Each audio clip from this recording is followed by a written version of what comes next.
All right, welcome back to the Bullpen podcast, where we spotlight local business leaders who share real world insights, strategies, and stories about what it takes to succeed in business and in life. Today, I'm joined by Dr. Maria, the founder of EverYouth in Edina, Minnesota. Dr. Maria is not only a board certified physician, but also an entrepreneur on a mission to help people look and feel their best through personalized wellness, anti aging, and aesthetic care. We're going to dive into her journey, the science of staying youthful, and the lessons she's learned as both a doctor and a business owner.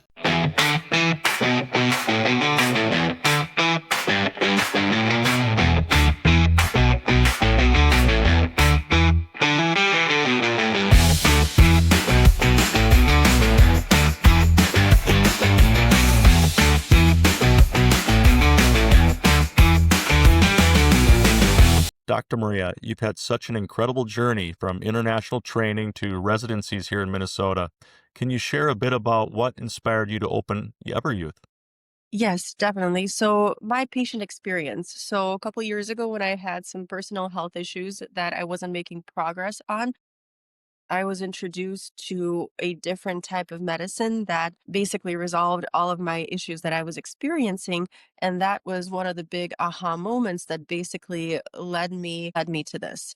I had this feeling that I have to figure this out. I have to figure out how this side of medicine works, what's this approach to this? What do people do for all these different health issues that arise? And yeah, the rest is history. I like it. You often talk about being both a patient and a provider. How has your personal experiences shaped the way you care for others? I think it allows me to be more compassionate and connect more with my patients because for the majority of the issues that they're experiencing, I've been in their shoes. Obviously, not for all of them. There are different scenarios out there. This allows me to connect with patients better because I can understand what it feels like to experience things that nobody can help you with, and you're told that there's nothing there. And you just kind of feel in your gut that something is wrong, and you have a feeling that it probably could be taken care of fairly easily, but you just don't know where to start. What does look good, feel good mean to you, and how does it influence the philosophy behind EverYouth? Well, it means just that. So you want to both look good and feel good. And I remember myself being as an aesthetic consumer, and I remember sitting in an office and getting some aesthetic procedures done and thinking like, oh my God, why am I wasting money on this? I have so much more issues that I need to focus on. I have this weight I need to focus on that's not coming off no matter what I do. I have this terrible low energy level that's influencing quality of life and things like that. And I had this feeling, why am I spending money on my face where I have a bigger fish to fry? And I think that approach, when you can actually fix the energy level, you can take care of the stubborn weight, you can take care of these issues that are impeding you, depending on what they are in your health, you would really feel better. And vice versa, aesthetic is a big aspect of it. And it really helps you feel more confident, feel better about yourself. And it really helps your mental health if you're not looking in the mirror and thinking that you've lost something. For business leaders who are constantly burning the candle at both ends, what's the most overlooked aspect of health and wellness they should pay attention to? Sleep. Hands down, sleep. Yeah, if you're not sleeping, your stress hormones are through the roof. You're not detoxing your brain from all the harmful things that you're accumulating throughout the day. There are some studies now that are coming out and showing that people that don't sleep are at higher risk for dementia. So your brain detoxes while you're at night. You're regulating all your hormones. You're not going to make progress in your health if you don't sleep. Wow. EverYouth focuses a lot on personalization. Why is one size fits all approach so ineffective when it comes to health, weight loss, and aging? So our traditional guidelines that most of the doctors use are based on populations. So for example, we figured out that if you're so and so male, this should be the first line blood pressure treatment, or this should be this first, second or third line of specific treatments. And in reality, with that approach, we oftentimes see things that just don't work. And after that, we just kind of trying to pinpoint something in the air that we may not necessarily be sure about. And if it doesn't work, we kind of just shrug our shoulders like, oh, well, it didn't work this time, move on. But there are really a lot of details to this that could really help move the needle.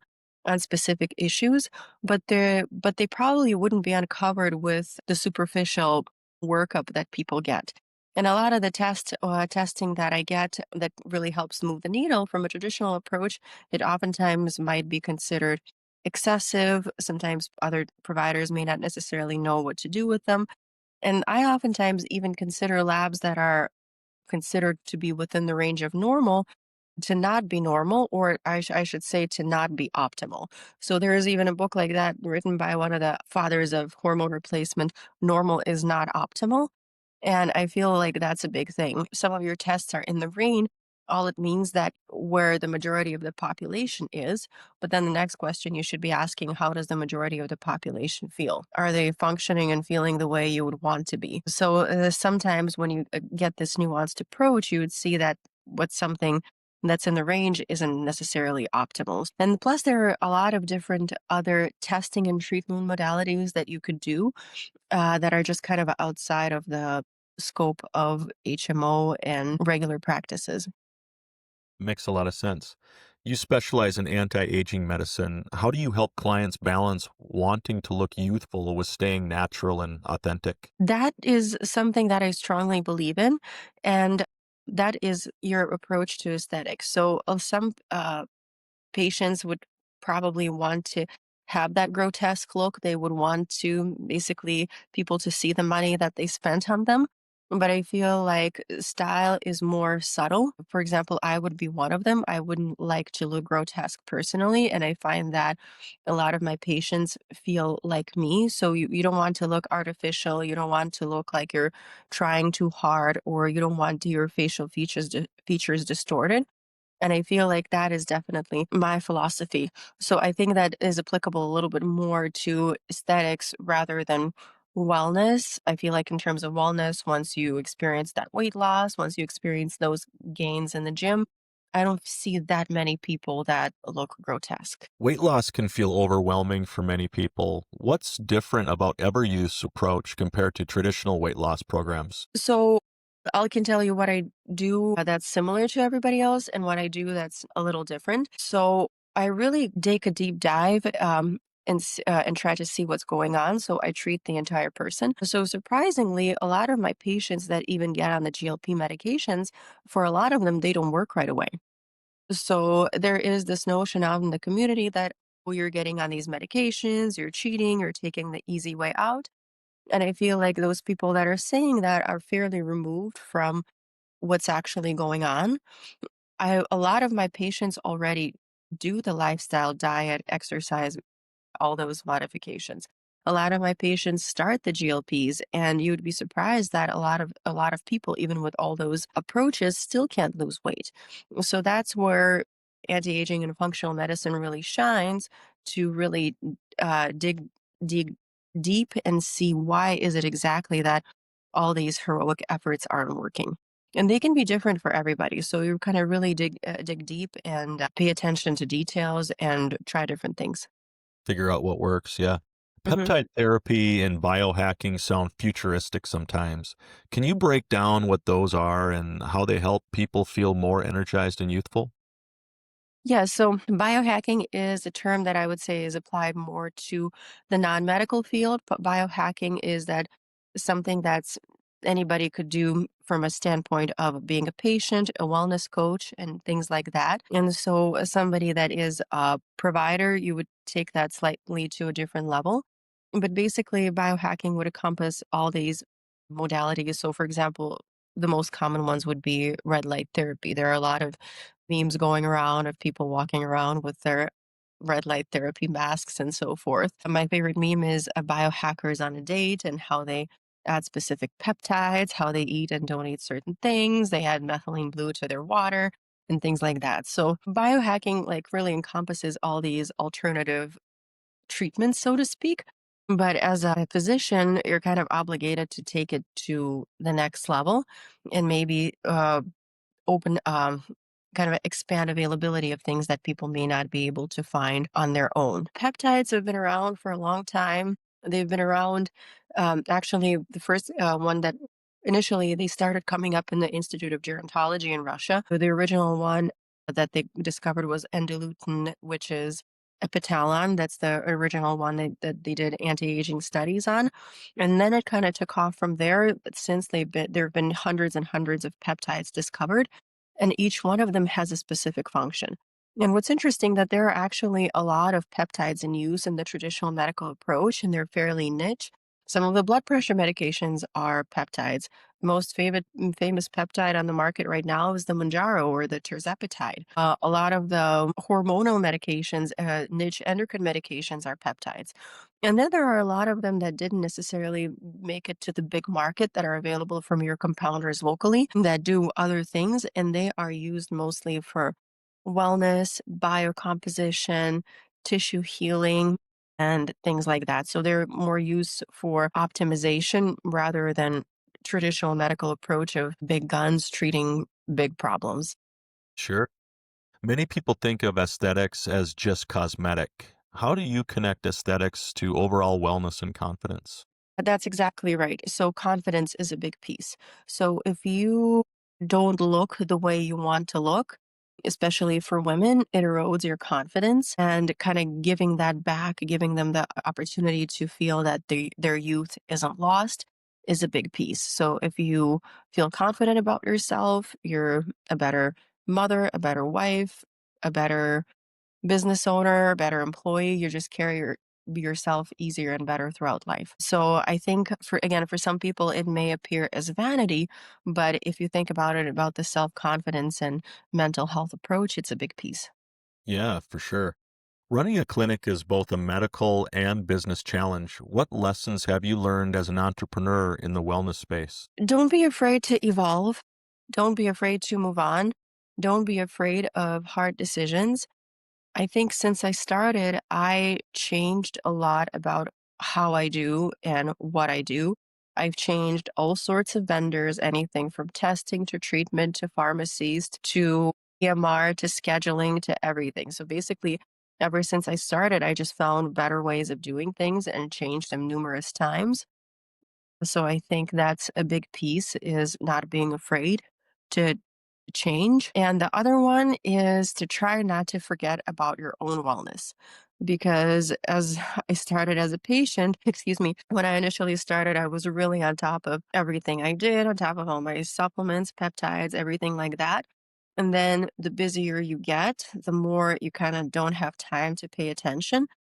And eventually, I did get to a point where I had a mini wellness collapse where I wasn't keeping up with all the things that I was doing myself just because I was bogged down. And the lesson I learned is you have to be a little bit selfish and you have to prioritize yourself, even though you feel like you don't have time for it.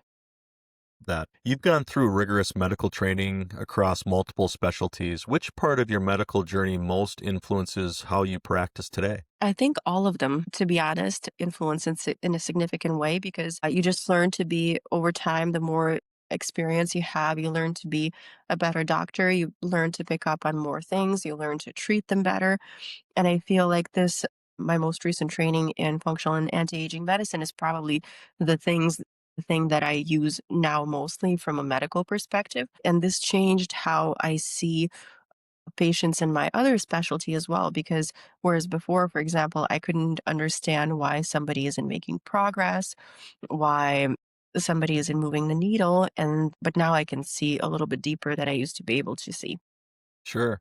EverYouth blends science, technology, and personal care. How do you see the future of wellness medicine evolving in the next, say, 5 to 10 years?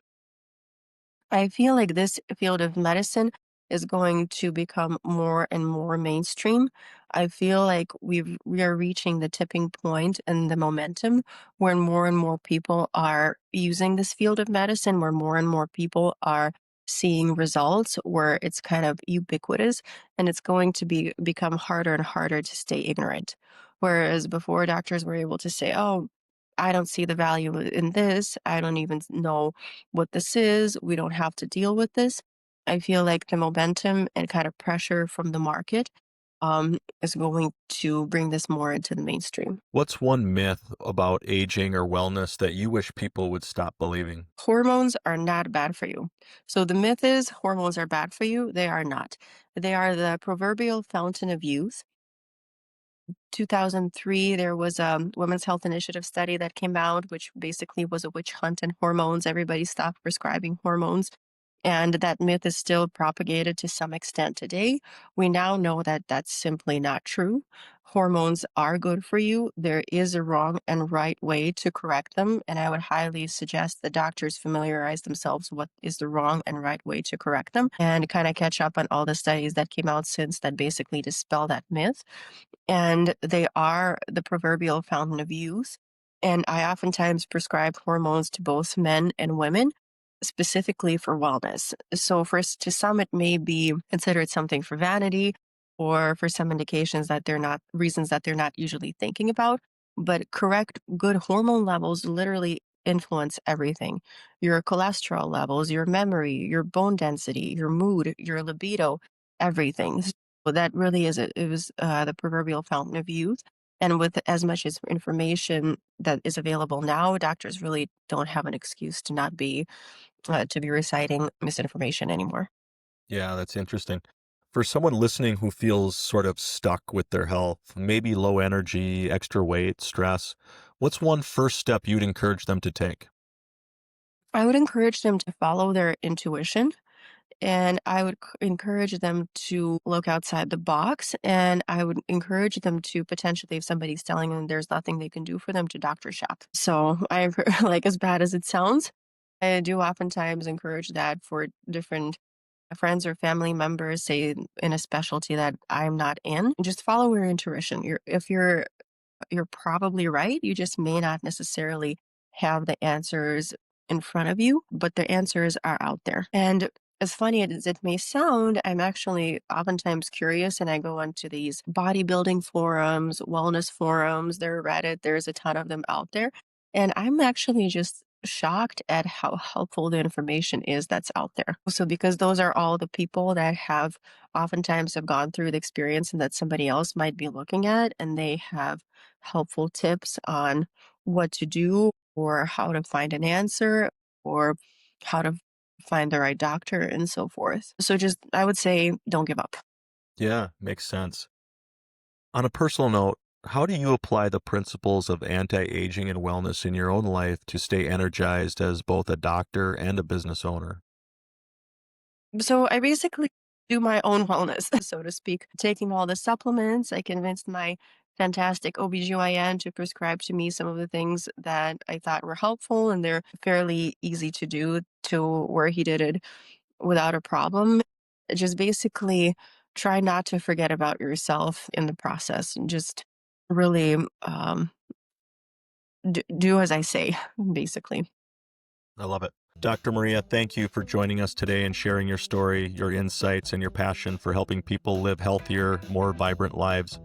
For our listeners, if you want to learn more about EverYouth and the personalized programs they offer, be sure to check them out in Edina or online. And as always, thank you for tuning in to the Bullpen podcast, where we bring you the mindset, tactics, and tools to level up in your business and in life. Until next time, keep pushing forward. Dr. Maria, thank you so much for being here. Thank you.